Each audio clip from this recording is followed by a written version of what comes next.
Boat کو عزت دو پر چلے گئے، بوٹ کو عزت دے رہے ہو آپ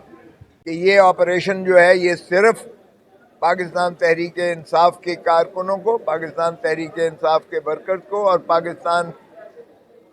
KPK کے خیبر پختونخوا کے عوام کو سزا دینے کے لیے یہ آپریشن کیا جا رہا ہے، اور ان کو جو ہے گھروں سے بے گھر کیا جا رہا ہے، گھر مسمار کیے جا رہے ہیں ان کے، اور یہ ایک ایسا جو ہے تسلط کیا جا رہا ہے خیبر پختونخوا کو سزا دینے کے لیے کہ جو ہے وہ کیوں کر انہوں نے یہ بغاوت کی کہ اپنے من پسند امیدوار کو اور محترم عمران خان صاحب کو میسو قسم کا مینڈیٹ دے کر وہاں خیبر پختونخوا میں حکومت ان کو دی. تو یہ ہم نے شدید احتجاج کیا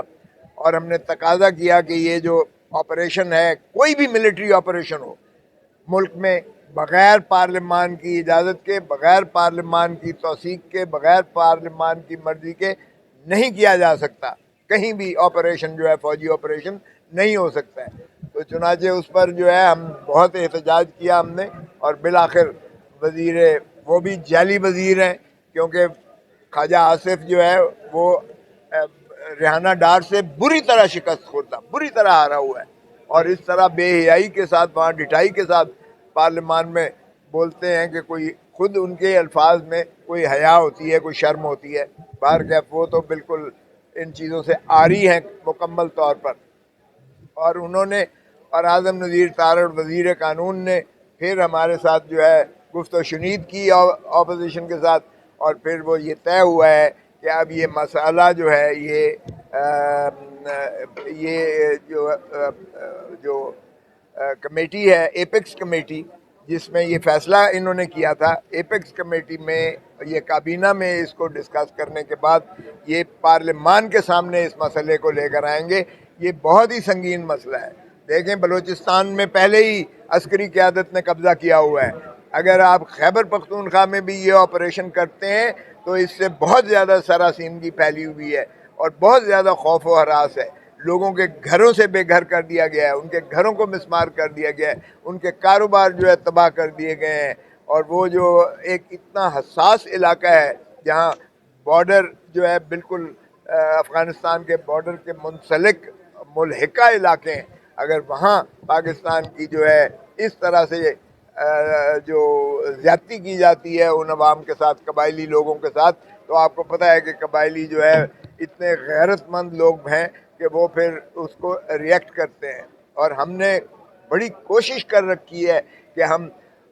جو ہے تحفظ آئین ایک جو ہے ہم نے وہ تحریک بھی چلا رکھی ہے، جس میں ہم نے اچکزئی صاحب کو سربراہ بنایا ہے، مینگل صاحب اس میں ہیں، اس میں جو ہے بلوچستان کی نیشنلسٹ پارٹیز موجود ہیں، اور اس میں ہم نے کاوش کی ہے کہ مولانا فضل الرحمان صاحب بھی تشریف لے آئے، اور ہم نے جماعت اسلامی کو بھی استدعا کی ہے، اور پیر پگاڑا صاحب کی GDA بھی اس میں جو ہے وہ ہم سے ہم نوا ہے، کیونکہ جتنی فسطائیت اس وقت اس حکومت نے کر رکھی ہے اور جس انداز سے انہوں نے یرغمال بنا رکھا ہے. پنجاب جہاں سے میں نے خود بنا ہوا ہوں، یہاں پنجاب میں تو انہوں نے لٹرلی مارشل لاء لگایا ہوا ہے. یہ حکومت کے بس کی بات ہی نہیں ہے. دیکھیں یہ وہی فسطائیت چل رہی ہے،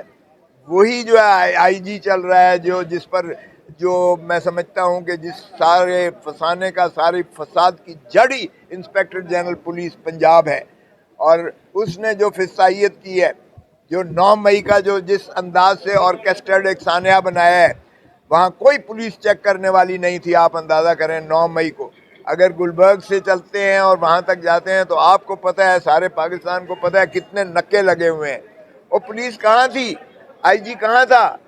IG کی سارے تھانے آتے ہیں بیچ میں سے، وہ کہاں تھے؟ تھانے کی چوکیاں وہ کہاں تھیں؟ وہ سارے جو ہے نکے لگے ہوئے وہ لوگ کہاں تھے سارے؟ تو یہ سارا ڈرامہ جو ہے 9 مئی کا یہ رچایا گیا، اور اس کی فساد کی جڑ اور فسانے کے پیچھے سارا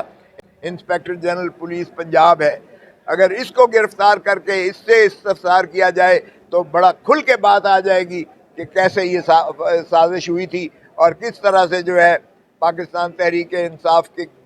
خلاف جو ہے، یہ بھی میں سمجھتا ہوں وہی آپریشن ہے، یہ بھی اسی کا شاخسانہ ہے جو اب انہوں نے KPK میں کیا ہے. یہاں تو لٹرلی انہوں نے کر رکھا ہے کہ ہمیں نہ تو سانس لینے دیتے ہیں. 144 لگا دیتے ہیں. اگر ہم نے پرامن احتجاج کیا کہ عمران خان کی رہائی کے لیے ہم نے، تو اس میں انہوں نے 144 لگا دیا پورے پنجاب میں، اور ہمارے بے پناہ ورکرز کو نہ صرف گرفتار کیا گیا، ان کے گھروں پہ چھاپے مارے گئے، ان کو جو ہے ان کے خلاف پرچے جھوٹے درج کیے گئے اور ان کو پابا سلاسل کیا گیا. تو یہ جرم، یہ جس طرح سے انہوں نے